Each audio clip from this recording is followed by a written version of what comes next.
இந்த காலகட்டத்தில் உனக்கு தேவையான சக்தி கிடைக்கும். நீ எல்லாவற்றையும் சரி செய்ய போகிறாய். உனக்கு பிரச்சனையாக இருந்தவைகள் எல்லாம் ஒவ்வொன்றாக சரியாகும். என் நாமத்தை தொடர்ந்து உச்சரித்து கொண்டு இரு. நீ வேண்டியபடி உனக்காக சில பிரச்சனைகளை சரி செய்து வைத்துள்ளேன். நேர்மறை எண்ணங்களோடு முயன்று நீ அனைத்தையும் சரி செய்து உன் மதிப்பை உயர்த்தப் போகிறாய். இழந்த உன் மதிப்பை நீ மீண்டும் பெறுவாய். என் துணை உனக்கு உண்டு என் குழந்தையே. நீ மீண்டு எழும் அற்புதமான காலம் இது. மனதில் ஏதேதோ கோரிக்கைகளை வைத்துக்கொண்டு என்னை நீ ஆராதிக்கின்றாய்.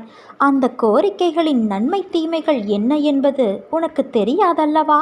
நிறைவேற வேண்டும் என்ற ஆவல் மட்டுமே உன்னிடம் இருக்கிறது. உனக்கு நன்மை பயக்கும் கோரிக்கைகளை நான் நிறைவேற்றுகிறேன். மீண்டும் உன்னில் மற்றொரு கோரிக்கை துளிர் விடுகிறது. அந்த கோரிக்கை நிறைவேறாத போது